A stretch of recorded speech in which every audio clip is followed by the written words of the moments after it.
kita akan membahas mengenai retail dan layanan e-commerce.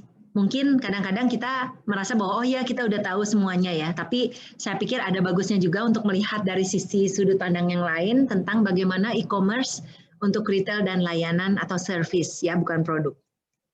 Oke, kita lihat industri retail itu sebetulnya bisa dibagi menjadi 7 jenis perusahaan utama.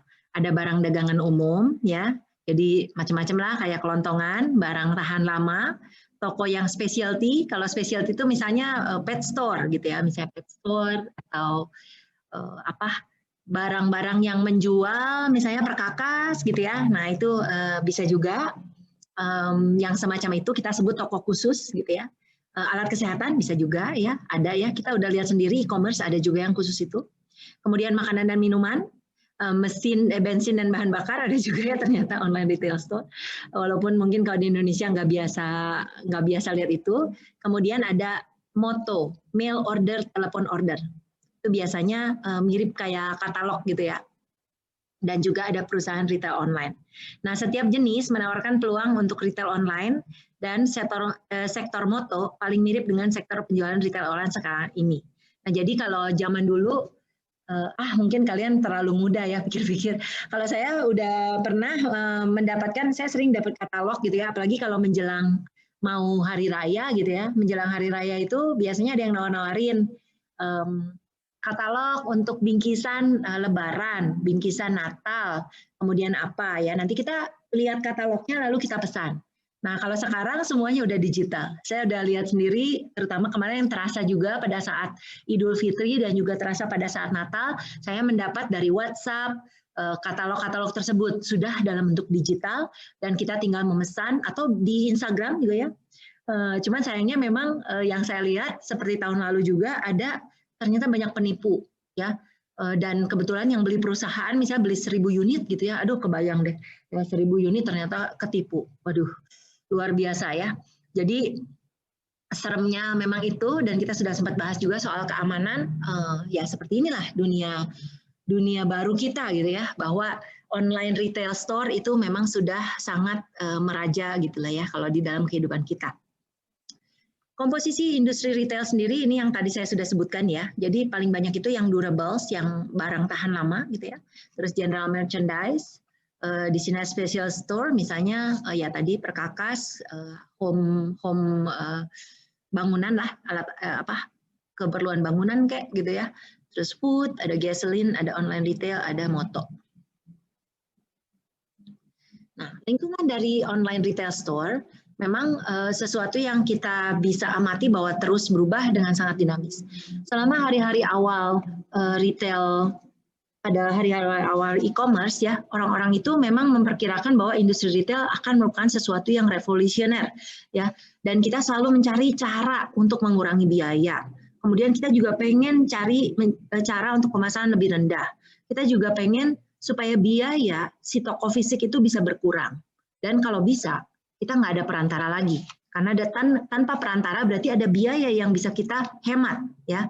Dan di sini ada hipermediasi, yaitu benar-benar ada satu mediasi yang khusus sehingga bisa dengan cepat semua transaksi itu terjadi.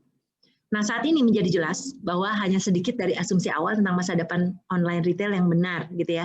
Nggak semuanya itu terjadi ternyata ya. Tetap bahkan kalau saya lihat juga gitu ya, seperti Apple Store ya,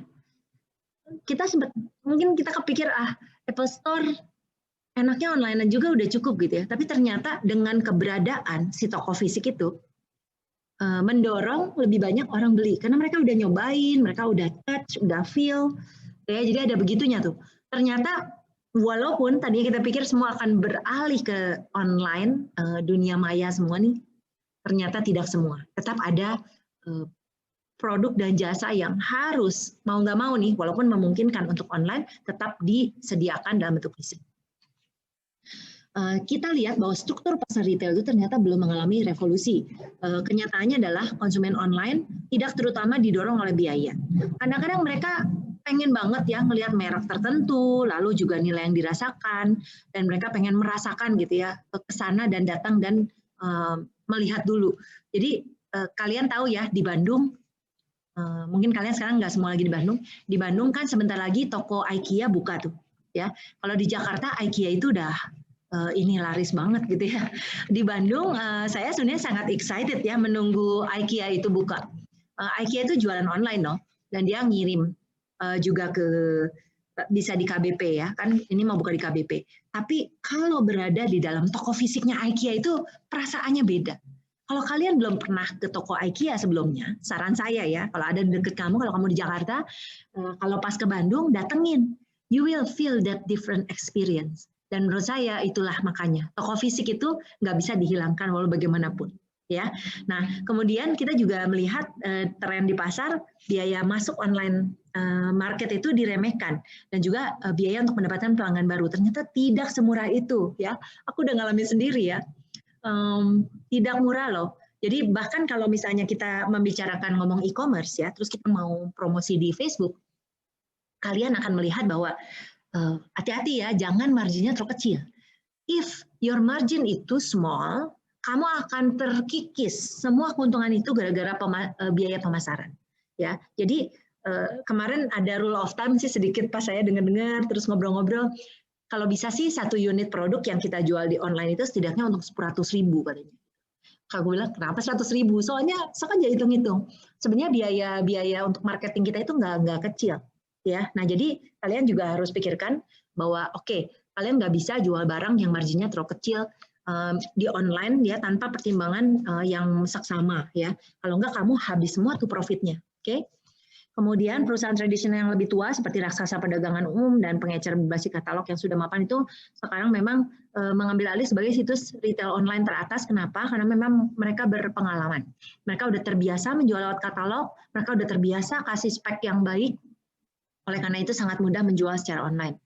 Kemudian disintermediasi tidak terjadi, sebaliknya retail online telah menjadi contoh peran yang kuat yang dimainkan oleh para perantara dalam perdagangan retail. Nah, saya akan keluarkan berbagai statistik ya, teman-teman. Nah, saya ambil statistik untuk pasar retail di Indonesia. Indonesia sendiri itu pasar retailnya besar loh, besar sekali. Kau bisa lihat ya, ini kan pertambangan dari 2017 dalam juta dolar ya, nilainya itu seperti apa revenue-nya. Dari 2017 sekarang ke 2020 aja kita udah kira-kira hampir 3 kali lipat. Hampir 4 kali lipat. Dari 8.500 ke 30.000 ya. Dan ini diproyeksikan akan terus meningkat. Tahun ini juga akan terus meningkat sampai nanti benar-benar besar sekali. People have gimana ya? Mereka tuh memang senang. Aku lihat senang belanja juga gitu ya. Dan memang masyarakat dunia itu makin lama makin berkembang. Statistik yang menarik secara umum yang pasti kita 2021 itu akan ada peningkatan nih sekitar 8.000 miliar ya untuk pasar kita. Dan ini berarti kalau saya tetap merasa ya, kalau kalian bisa coba kalian pikirkan kalian mau meluncurkan bikin e-commerce seperti apa. Ya. Dan if you start now, you are one step ahead gitu ya. Daripada nungguin nanti kamu lulus, kamu bisa mulai dari sekarang. Produknya apa? Yang kamu cari, yang sesuai dengan passion kamu, yang sesuai dengan tren yang sekarang laku gitu ya. Menurut saya bahkan seperti jualan masker juga sekarang tuh udah bagus banget tuh. Masker itu saya sempat ngobrol sama teman aku yang bikin masker gitu ya. Aku bilang emangnya marginnya berapa sih? Sebenarnya nggak gede-gede amat sih Ci, tapi aku jual volumenya besar. Oh ya udah lumayan aku bilang gitu ya. Jadi salah satunya seperti itu. Why not gitu ya. You think about it, what you can sell, especially sebagai dampak dari pandemi ini, apa yang menjadi tren sekarang. Nah, kalau dari segi user untuk e-commerce itu kita lihat perkiraannya itu terus meningkat ya. Kalau kita lihat di tahun 2020 yang baru kita lalui itu sekitar 138 juta. Dari tahun 2021 diperkirakan bisa 158 juta untuk masuk ke e-commerce market user. Dan seterusnya nih ya, nanti makin meningkat. Berdasarkan umur, nah ini nggak heran sih sebenarnya. Berdasarkan umur memang paling banyak itu 25 ke 34. Kalau Indonesia ya, ini ngomong Indonesia ya. Karena kalau yang lebih tua dari ini mungkin tambah lama tambah susah gitu ya. Mereka ini yang kalau yang umuran segini, yang umur 5, 64 ini dulu bukan berasal dari zaman adanya internet. kadang-kadang yang umur segini itu berjuang juga pakai handphone, ya. Mertua aku umur 73, nah dia udah di luar dari ini lagi. Terus terang dia kesulitan sekali loh. Kalau mau belanja, dia pengen belanja loh. Tapi minta tolong aku, gitu ya. Tolong aku. Jadi dia belanja cuma bisa kalau saya bantu. Kalau dia nggak ada yang bantu, nggak ada yang bisa belanjain. Padahal sayang loh, mereka tuh punya uang, ya. Actually, it's always a possibility. Makanya kalau menurut saya, kalau misalnya kalian sanggup untuk menyediakan sale lewat WhatsApp, justru para senior yang punya banyak duit ini, mereka mau loh pesen gitu atau gimana ya. Saya lihat cukup menarik. Yang pasti kalau yang nggak gaptek ya umur inilah yang muda-muda, dan rasanya kalau umur 25 ke 34 itu mereka sudah punya penghasilan yang memungkinkan untuk belanja banyak. Dari segi gender ya banyak wanita tapi hampir mirip lah gitu ya. Salah, lebih banyak pria ya, ternyata lebih banyak pria penggunanya. Cuman mirip lah, deket-deket aja. Kalau dari segi pendapatan, ini bisa dilihat low income 30%, medium income 34%, high income 30-35%. Ya, jadi ini adalah share untuk mereka yang belanja di e-commerce di Indonesia. Oke. Nah, online retail itu selalu masih satu prospek yang luar biasa. Karena ada berbagai keuntungan dan tantangan, kita bisa lihat di sini. Sebagai contoh, untuk advantage atau keuntungan, kita ada biaya untuk supply chain-nya itu sangat rendah. Kemudian juga, tapi pada saat yang sama, kita baca ke bawah aja ya. Kemudian untuk distribusi cost juga rendah, karena kita nggak usah bayar sewa toko gitu ya, itu kerasa banget loh. Apalagi kalau di mall. Kalian kalau yang sekarang pergi ke mall pasti ngelihat banyak yang tutup. Kenapa? Karena mahal sewa di mall itu. Mereka ngomongin per meter square. Saya udah pernah waktu itu sempat mau nyewa, mahal banget deh pokoknya. Ya, saya merasa gila ya. Ini kalau penjualannya nggak nyampe, itu kayak semacam cuman ini aja, cuman mercusuar gitu. Mercusuar cuman buat branding kita aja gitu. Soalnya aku nggak yakin bisa dapat keuntungan segitu ya dalam sebulan. Kalau kita sebulan harus bayar 30-50 juta, aduh, oh my gosh, gitu ya. Apakah kita bisa mencapai keuntungan semacam itu? Ya itu yang aku nggak yakin ya. Tapi kalau toko-toko yang memang sudah punya brand laku dan sebagainya, ya mungkin it's still very worth it gitu ya untuk nyewa di mall. Kemudian kita juga bisa mencapai lebih banyak customer, bisa juga bereaksi dengan cepat ya terhadap keinginan customer. Kita juga bisa mengubah harga dengan cepat gitu ya, sangat-sangat cepat, hampir instan. Kemudian juga bisa meningkatkan visual presentation of the goods. Kita bisa show video, show gambar yang cantik ya. Dan memang kadang-kadang menipu kan, kerasa kan ya, e-commerce itu gambarnya cantik, pas datang barangnya nggak seperti itu. Oke, jadi saya sudah ngalamin sendiri juga yang kayak gitu ya. Kemudian kita bisa menghindari marketing cost seperti katalog dan juga fisik, meningkatkan kesempatan untuk personalization, customization, bisa juga dapat informasi lebih banyak dan juga bisa benar-benar transaksinya bisa ditekan harganya. Nah, tantangannya apa ya? Tentunya security ya. Banyak sekali penipuan ya. Aduh, kadang-kadang serem gitu lihat penipuan. Ini kan baru-baru ini kamu lihat ya Grab Toko. Grab Toko kan sampai dibekukan rekeningnya sama Bank BCA. Nah, kalau kalian nggak tahu kejadian ini, kalian search, jangan malas baca-baca ya. Boleh dilihat apa sih yang terjadi. Katanya itu beli barang, orang udah bayar tapi nggak dikirim ya. Jadi wah gila banget ya. Anyway, saya pikir it's very dangerous. Jadi kalau misalnya kita nggak yakin ya kita jangan transaksi besar-besaran gitu ya. Itu aja, hati-hati. Kemudian juga privacy selalu jadi kekhawatiran kita. Pengiriman barang kadang-kadang lama, apalagi kalau PO luar negeri. Itu saya udah ngalamin berapa kali. PO pesannya kapan, sampainya 2 bulan kemudian. Untung sampai. Gitu ya. Saya ada juga barang yang saya pesan, nggak nyampe. Gitu ya. Ya udahlah, biarin saya relain aja untuk cuman paling 300.000. Ya udahlah, saya tutup mata aja. Habis kesel-kesel juga mau ngapain gitu, nggak bisa apa-apa. Oke ya. Kemudian selanjutnya ketidaknyamanan untuk mengembalikan atau menukarkan barang ya, rada susah. Kemudian juga ada kurangnya kepercayaan customer dalam brand. Ada juga pengeluaran untuk fotografi, video, dan animasi. Lumayan ya untuk bikin video itu, walaupun sekarang harganya makin murah loh. Saya bisa nemuin ada yang bersedia ya bikinin video untuk produk saya, dibayar 3 juta juga mau. Padahal dulu, 5 tahun yang lalu aja. 5 tahun yang lalu, aku bikin video kayak gitu, aku harus keluarin 30 juta. Oh my God, gila ya persaingannya. Apalagi sekarang udah ada Fiverr ya. Kalau kalian nggak tahu Fiverr, kalian harus cek fiverr.com. Karena Fiverr.com itu dia menyediakan jasa macam-macam ya, service dan murah sekali. Misalnya bikinin logo bisa cuma $5 juga gitu ya, gila banget ya. Saya di Indonesia saya udah sempet tuh bikin logo ke yang Instagram ya, dia kan bisa bikin murah cuma 350.000. Padahal dulu bikin logo mana ada segitu, nggak ada. Semurah-murahnya juga 5 juta kali bikin logo ya, nggak ada yang semurah itu ya. Sekarang makin lama makin murah. Kalau rekan-rekan saya graphic designer bilang gila itu pembunuhan karir kita katanya. Seperti adanya Canva juga membunuh karir mereka ya, karena sekarang orang-orang bisa coba desain sendiri, walaupun of course it's different. Okay. Kemudian online marketing cost untuk search, email, dan display. Juga ada kompleksitas penawaran produk dan customer service. Semakin banyak customer information yang bisa ditranslate terhadap price competition, jadi kita agak susah kalau pasang harga kemahalan.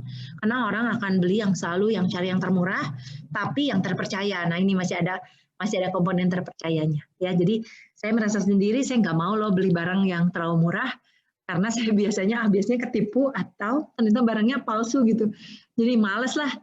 Seperti saya beli sepatu olahraga ya, saya sebenarnya takut kalau beli online karena udah berapa kali merasakan ternyata bahkan ya Nike gitu ya, Adidas, aduh banyak sekali yang palsu, banyak sekali ya, harganya memang mirip sekali, tapi pas dipakai itu tuh, pas dipakai nanti kamu dipakai lari ada bunyinya ceprot-ceprot gitu, aneh ya. Anyway, jadi baru kerasnya pas saat itu, pas udah gitu nyesal deh. Saya pernah beli satu sepatu, menurut saya itu palsu. Harganya soalnya beda kerasnya sama yang asli, ya. Tapi ya udahlah itu pengalaman aja. Akhirnya saya hadiahkan ke orang lain sepatunya. Berhubung aku nggak sanggup pakai sepatu itu. Oke ya, baik seperti itu. Menarik ya kalau di online retail itu. Nah, sekarang bagaimana kita bisa menganalisis kelayakan ekonomi sebuah perusahaan khusus untuk online retail? Tentunya pada saat kita membuka satu perusahaan, kita harus berpikir, apa sih kondisi dari industri kita? Jadi kita perhatikan dulu untuk faktor strategis industri utama apa saja, ya, apa yang kita analisis, nanti setelah saya jelaskan. Kemudian strategis perusahaannya itu apa, lalu jangan lupa keuangan. Keuangan nggak boleh kalian abaikan. Kalian jangan jualan barang yang nggak bisa bikin kalian untung. Ngapain gitu ya? Ngapain menurut aku? Kalian sia-sia gitu ya? Sia-sia apa yang kalian usahakan? Untuk apa? Jadi kalian nggak boleh bodoh dari segi keuangan. Oke? Itu penting sekali. Dan sebetulnya untuk kewirausahaan, untuk bikin satu e-commerce, kalian memang harus siap dana sekian yang kalau kalian nggak berhasil ya udah kalian korban aja gitu. Ya, jadi harus selalu siap seperti itu. Oke, nah untuk faktor strategis industri apa aja sih yang kita lihat? Saya yakin untuk mahasiswa teknik industri sudah pernah belajar Porter 5 Forces. Ya, itu mungkin di kelas yang lain. Porter 5 Forces ini saya review saja. Michael Porter 5 Forces Framework ini sangat bermanfaat untuk mengukur seberapa susah kalau kita mau masuk sebuah industri. Apakah kita bisa survive di situ, itu harus menjadi pemikiran kita. Yang pertama kita lihat adalah barriers to entry. Apakah pendatang baru itu gampang nggak masuk ke dalam industri ini? Kalau misalnya gampang, berarti kita harus siap dengan pesaing yang luar biasa banyak. Ya, kalau kamu ngomongin industri makanan, oh banyak sekali pesaing kamu. Oke, tapi kalau misalnya kamu ngomongin industri, misalnya alat, anggap aja ini ya, kamu industri alat pengurus tubuh, nggak tahu kan? Mungkin kalau bikin alatnya nggak gampang ya pasti lebih susah. Gitu. Kalau kamu punya nilai lebih yang nggak bisa ditiru orang ya pasti lebih gampang, lebih susah orang lain masuk. Kemudian kamu bisa lihat power of supplier, apakah pemasok bisa menentukan harga tinggi untuk industri, apakah vendor bisa milih banyak pemasok, gitu ya. Nah, jadi ini akan menentukan apakah kamu punya kekuatan di situ, apakah kamu disetir dari segi penentuan harga oleh supplier barang kamu. Gitu ya. Ini kamu harus pertimbangkan juga. Saya sih pengalaman saya sendiri gitu ya. Kalau misalnya mau berbisnis, aku juga, aduh ini aku punya kendali nggak ya? Aku bisa dapat margin berapa gitu. Sebenarnya akhirnya nyambung ke sana. Kalau misalnya terasa cukup sulit ya, mendingan aku cari bisnis lain lah gitu. Intinya gitu. Ya. Kemudian power of customer. Apakah pelanggan bisa memilih banyak pemasok? Berapa banyak sih pemasok yang bersaing dan akan menantang harga tinggi dan margin tinggi? Kalau misalnya customer punya banyak pilihan, otomatis harga kita pasti turun dan turun. Berarti marginnya turun juga. keberadaan substitute produk. Apakah fungsional produk dan layanan diperoleh dari saluran alternatif atau pesaing di industri berbeda? Ada nggak gitu ya? Jadi kalau kita ngomong misalnya aku jualan kayak sekarang ya, aku jualan fitness gitu ya, fitness. Apa sih penggantinya, substitusinya masuk ke gym? Ya tentunya kalian bisa lihat lah. Sekarang ada online apps untuk latihan sendiri di rumah. Terus ada juga weight loss nutrition coach untuk di rumah. Ada juga ya yang udah pasti tempat lain ya. Kemudian bisa juga lihat video YouTube, ngikutin YouTube. Oke, kita lihat seberapa, tapi apakah kita akan bisa mengalahkan si substitute produk kita itu? Kalau dari sisi saya kebetulan kami sangat pede gitu ya. Beda kok rasanya datang benar-benar ngalamin olahraga itu daripada di rumah. Dan biasanya kalau misalnya di rumah seringkali suka jadi tidak termotivasi. Oke. Selanjutnya untuk industri value chain, yang kita lihat apakah rantai produksi dan distribusi dalam industri itu berubah dengan cara yang menguntungkan atau merugikan perusahaan. Kita industri value chain itu berarti kita ngomongin mulai dari produsen bahan baku sampai ke barang jadi itu rantainya seperti apa. Susah nggak rantainya? Apakah kita kesulitan untuk menyalurkan barang tersebut atau tidak? Nah ini adalah sesuatu yang kita bisa pertimbangkan. Kemudian yang terakhir, nature of intra-industry competition. Apakah antar industri gitu ya, daftar pesaing industri didasarkan pada produk dan layanan yang dibedakan, harga cakupan penawaran atau fokus penawaran, bagaimana sifat persaingannya, apakah perubahan ini menguntungkan perusahaan. Nah, jadi di industri itu sebenarnya dasarnya apa? Produknya, layanannya, kualitasnya, harganya, apa sih gitu ya. Nah, kalau misalnya saya sempat ya, ini pengalaman aja, kakak saya jualan kertas nasi itu di Bali. Aduh gila ya, itu sebenarnya pemainnya nggak banyak ya. Aku bilang pemain industri itu sedikit. Tapi setiap dari pemain industri itu, because they are manufacturer company, itu kuat-kuat. Tinggal sekarang pak kuat-kuat gitu, bunuh-bunuhan ya, bunuh-bunuhan. Sempat lagi di awal, kakak saya itu nurunin harga sampai rugi, katanya biarinlah yang penting dia mati dulu. Waduh, gila ya. Nah, sekarang kalian bisa lihat sendiri lah. Sebenarnya kalian bisa lihat sih secara khusus nih Grab sama Gojek. Ya, kemarin Uber udah kalah kan, terbunuh kan. Ya, Uber udah terbunuh. Sekarang Grab dan Gojek gosipnya bakalan kalau jadi mereka akan merger. Cuman kalau mereka jadi berarti gila ya, itu adalah monopoli loh. Rasanya masih banyak sih yang perusahaan kurir seperti itu yang dalam kota. Saya perhatikan ada yang kecil-kecil, tapi they will die, I think, ya, karena susah sekali untuk bersaing. Dan seperti Grab dan Gojek itu sebenarnya kayak mesin membakar uang, dan hanya besar sekali dan mereka bakar aja gitu. Dengan apa? Dengan cara ngasih ke kita diskon banyak banget, dan kita senang banget kan pakai itu karena kita yang diuntungkan. Tapi if you are the company, you have to think about how much money, ya, how much money yang kamu harus sediakan. Itu berarti apa? Investornya harus berapa banyak. Oke. Yang berikutnya adalah analisis faktor strategis perusahaan. Nah, ini berarti kita melihat ke dalam perusahaan itu, ya. Berarti yang harus kita pertimbangkan dari firm value chain. Apakah kita punya kemampuan untuk memproduksi dari bahan baku sampai ke barang jadi itu dengan cara yang efisien, ya. Ini harus kita pertimbangkan. Kalau nggak punya, kita tanda tanya loh. Kenapa? Susah loh bersaing sama perusahaan lain. Itu masalahnya. Ya, kayak saya sempat nih ngobrol sama teman-teman, yuk pengen bikin itu apa jualan tas misalnya gitu ya. Aku bilang problemnya gini loh, aku nggak desain tas ini nggak bisa, aku bilang gitu ya. Terus ini kita cari penjahitnya dari mana dan dari mana. Terus aku hitung, wah kita mana bisa bersaing. Nah udah deh ini jangan.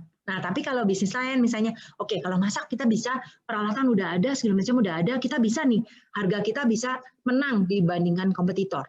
Ya udah berani ya. Nah jadi mindset kamu tuh harus kayak gitu dulu ya. Tapi hati-hati juga ya. Saya sebetulnya juga merasa kadang-kadang kita sebagai manusia suka berpikir kita nggak bisa, padahal mungkin bisa ya. Jadi kita harus cobalah optimis dulu lah sebelumnya. Oke. Kemudian untuk core kompetensi, apakah perusahaan punya kompetensi dan keterampilan unik itu yang tidak bisa diduplikasi oleh perusahaan lain? Jadi kalau aku ngebayangin seperti yang jualan tas, mungkin dia tuh jago ngedesainnya, oke? Dan itu memang udah pasti susah ditiru oleh yang lain ya, oke? Itu contohnya, bisa desain, bisa apa ya, bisa satu sumber daya yang dimiliki yang orang lain tidak punya juga bisa. Ya. Kemudian sinergi, apakah perusahaan punya akses ke kompetensi dan aset perusahaan terkait, baik yang dimiliki langsung atau kemitraan aliansi strategis ya, apakah bisa ada sinerginya. Kemudian teknologi, apakah ada teknologi yang dimiliki, baik itu operasional, rantai pasukan, dan lain-lain. Kalau misalnya kita pengen jualan online e-commerce, tapi kita nggak punya toolnya, ya susah dong. Nah ini kebetulan ya, kebetulan aku tuh baru-baru banget. Jadi saya ada calon customer, karena saya juga ngerjain consulting. Jadi aku bingung, aku mau bantuin dia jualan online, tapi dia nggak punya softwarenya. Terus aku bilang, ya nggak bisa dong, Koko harus bikin dulu. Aku bilang, kalau misalnya saya kan dari digital marketing, kalau misalnya untuk softwarenya, saya memang nggak bisa, tapi saya bisa referensiin. Tapi actually you have to have it. Kalau nggak, bagaimana caranya kita bisa ngecek yang ada di toko dengan stok yang terjual online, disinkronisasi. Nah, kalau nggak bisa, terus kamu setiap kali ada penjualan online, kamu ditolak dong nanti. Penjualan online-nya marah customer. Ya, susah tuh. Nah, jadi hal semacam ini kamu harus pertimbangkan banget. Dan yang terakhir, social dan legal challenge. Nah, berarti kalian juga harus cek, apakah nggak apa-apa jualan ini, apakah ada konsekuensi legal, apakah ada undang-undang yang menghambat, dan lain-lain. Jadi semua harus dipertimbangkan. Untuk analisis keuangan, pastinya kamu harus melihat aspek-aspek ini. Untuk revenue, apakah bisa ada pendapatan yang bertumbuh, berapa cepat bertumbuh, ya itu penting karena kalau kalian membuka satu bisnis tapi nggak ada potensi revenue, ngapain gitu ya, itu will be so hard for you to survive ya. Oke. Kemudian yang kedua, cost of sales. Cost of sales, berapa sih biaya penjualan dibandingkan dengan pendapatan? Harga pokok penjualan biasanya mencakup biaya produk yang dijual dan terkait ya. Kalau misalnya kita bisa makin rendah ya semakin tinggi laba kita ya. Jadi kalau misalnya dari biayanya jauh udah ketinggian, membuat kita nggak bisa bersaing di pasar ya susah dong jualan itu ya. Kemudian gross margin, berapa margin kotor perusahaan, apakah itu naik atau turun? Margin kotor dihitung membagi dengan membagi laba kotor dengan pendapatan penjualan bersih.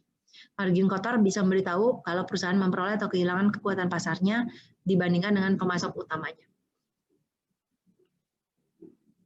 Operating expense, tentu saja harus dilihat biaya operasi perusahaan. Nah ini saya ngalamin sendiri ya.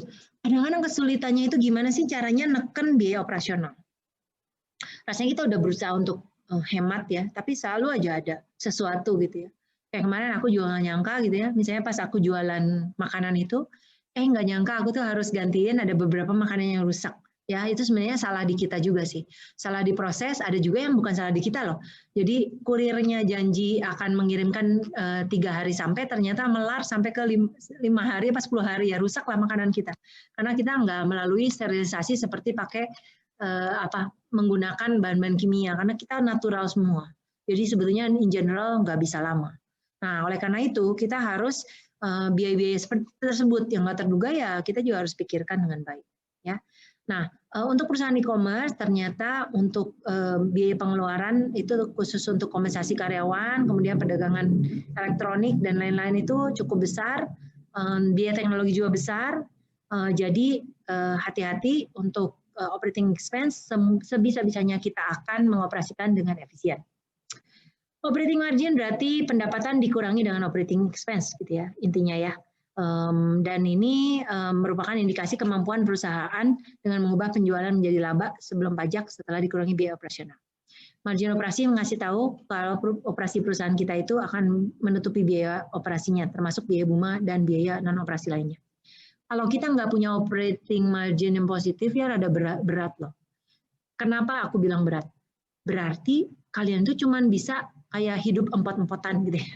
Menghidupi operasi, berarti kamu terkikis terus tuh modal kamu. Kalau kamu nggak bisa ada operating margin, ya kamu lama-lama mati gitu. Oke, hati-hati. Jadi perhatikan dengan baik, termasuk efisiensi dari operasi.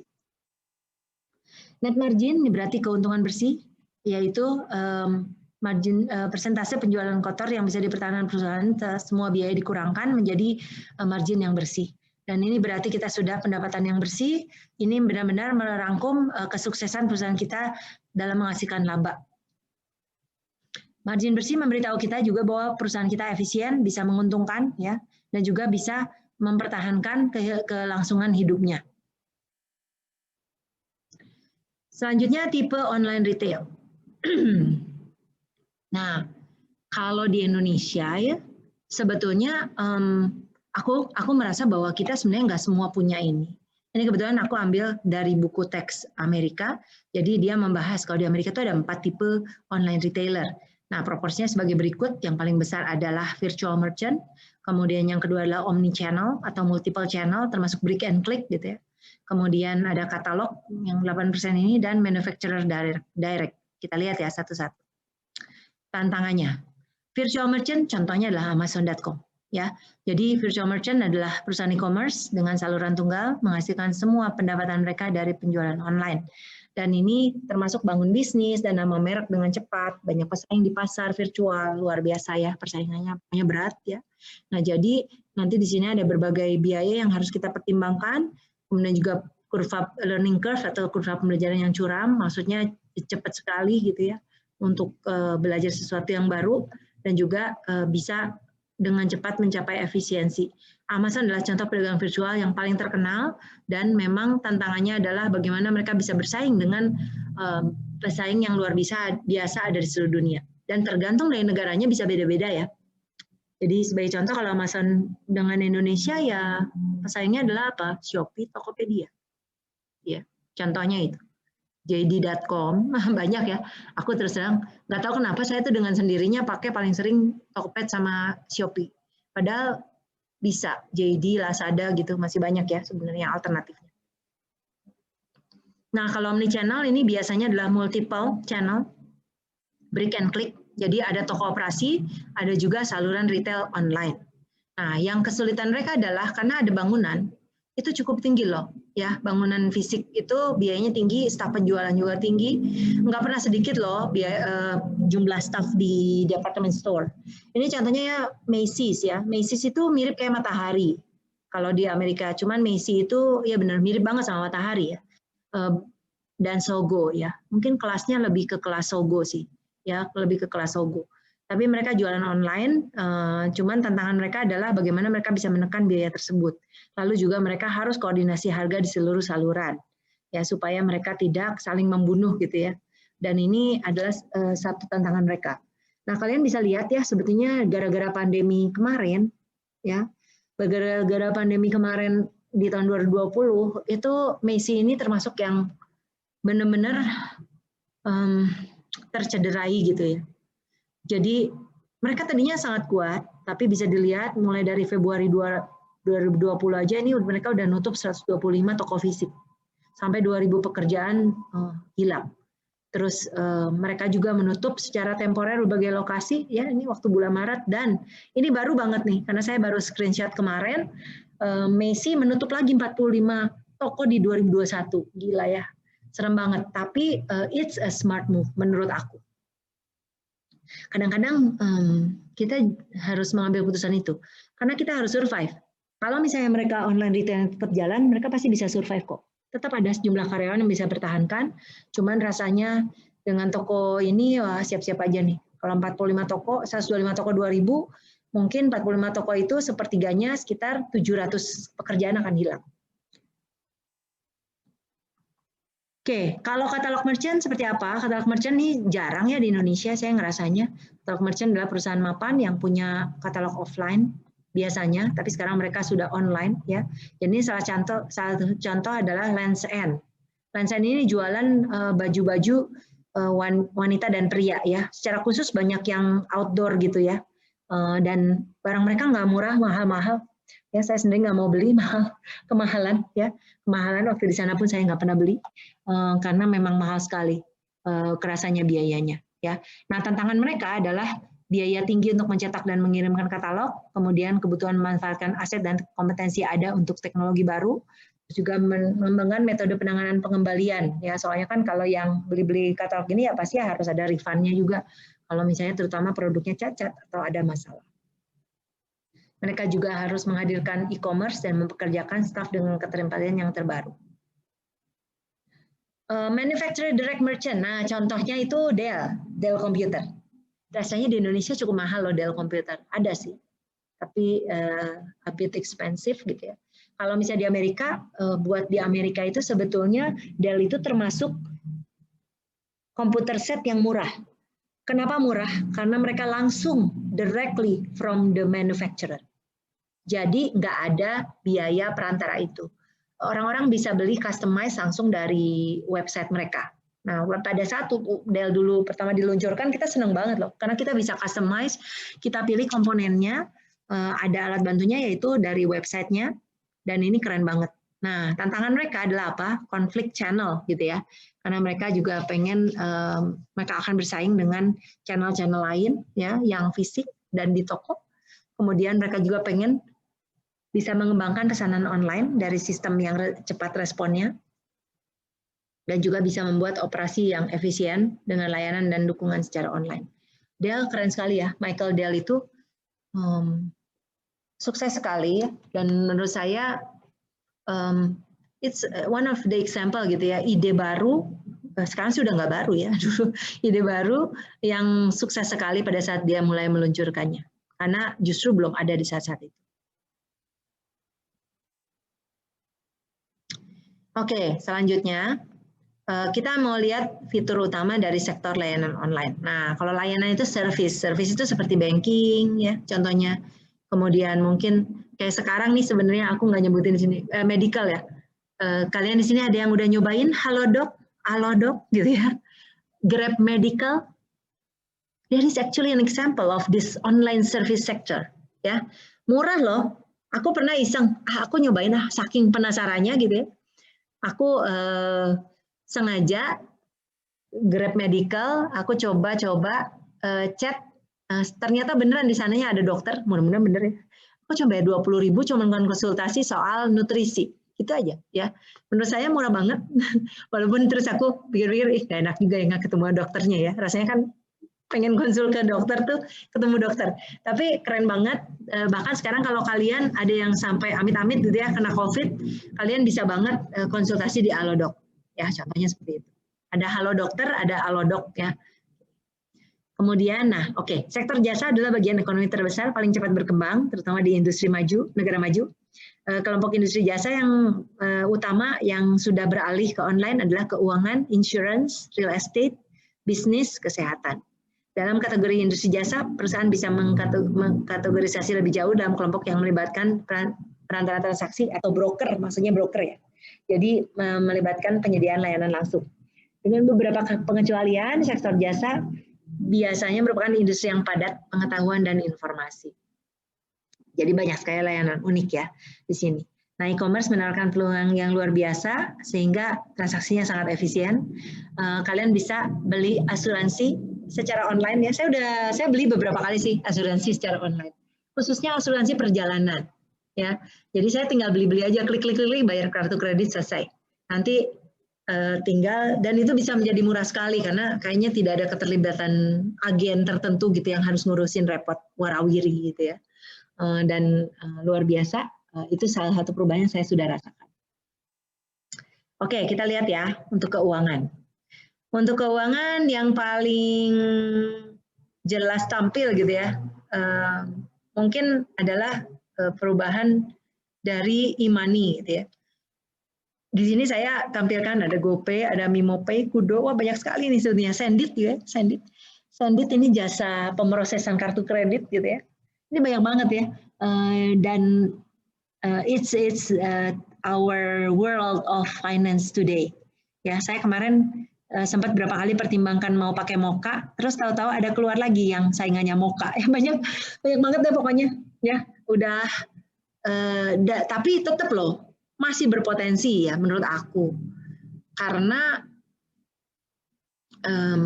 masih ada lah pasar yang masih bisa kalian gapai gitu ya. Ya, nah kalau perusahaannya omni channel atau punya saluran fisik dan juga online, biasanya memang mereka memimpin pasar karena mereka udah pengalaman. Kemudian portal keuangan ya menyediakan layanan perbandingan untuk belanja dan mengarahkan konsumen ke penyedia online lain. Ya. Kemudian akun yang teragregasi ya, sekarang makin lama makin banyak ya. Jadi data-data pelanggan keuangan di satu tempat. Aduh aku jadi lupa itu namanya apa ya. Jadi saya tuh punya ya ada satu apps di mana dia bisa mengintegrasikan saldo dari beberapa bank. Jadi saya tahu kondisi keuangan saya. Ya, min.com namanya, min.com. Itu keren tuh, boleh dicek. Ya cuman sayangnya di Indonesia harusnya nggak bisa dipakai deh. Soalnya mereka terkoneksinya sama bank di Amerika. Tapi dengan adanya itu enak banget bisa ngecek secara real time ya kondisi keuangan saya dari berbagai bank. Okay. Nah kemudian untuk keuangan, meskipun awal sulit, pasar mortgage atau hipotek online juga mulai tumbuh. Sekarang ada banyak bank online ya. Kalau di Indonesia rasanya terdepan itu tetap masih BCA ya.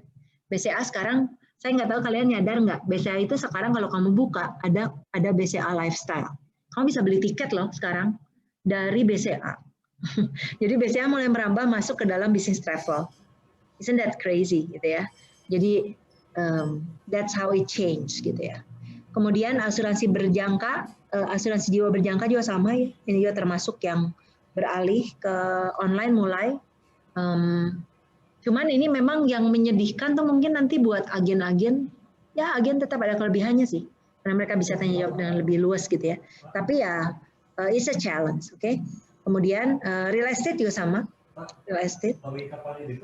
Kemudian ada dengan adanya industri real estate online, ini memang memengaruhi pembelian offline. Ya, dengan adanya daftar rumah yang tersedia, lain utamanya dengan kemudian pemberi pinjaman mortgage ya untuk cicilan.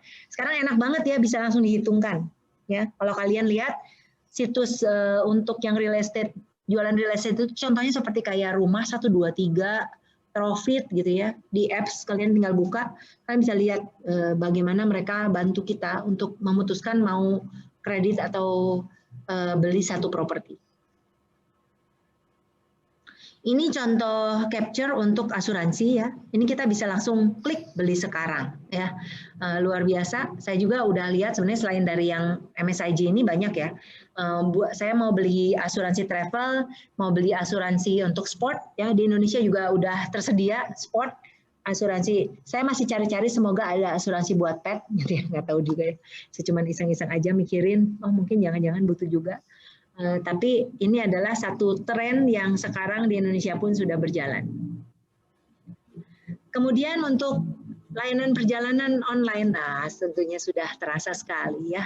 Jadi kalian tahulah, kalau kalian jalan-jalan itu kalian kan suka pakai Traveloka, suka pakai Expedia, Hotel.com, mana lagi tuh yang kalian bisa pakai banyak ya. Bahkan ya itu tadi seperti saya bilang, BCA juga udah bisa loh sekarang. Oh, Tokopedia juga bisa. Saya suka beli loh itu. Saya pernah beli berapa kali tiket pesawat itu loh Tokopedia. Kenapa? Karena dia ngasih diskon. Jadi yang diuntungkan tuh kita loh, kita customernya ya. Dan ini sudah mulai banyak konsolidasi juga. Lebih banyak kalau yang kayak Traveloka gini, pesawat iya, mobil iya, kamar hotel, tour, nyewa mobil malah ya, nyewa mobil.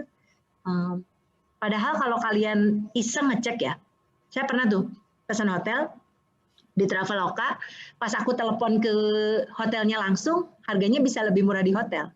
Nah, karena kenapa? Karena mereka nggak usah ngasih komisi ke Traveloka. Ya, jadi ternyata seperti itu, lumayan tuh. Hotel di Pangandaran waktu itu aku udah nanya-nanya. Ternyata kalau langsung beli di sana lebih murah sekitar 20%. Lumayan dong ya.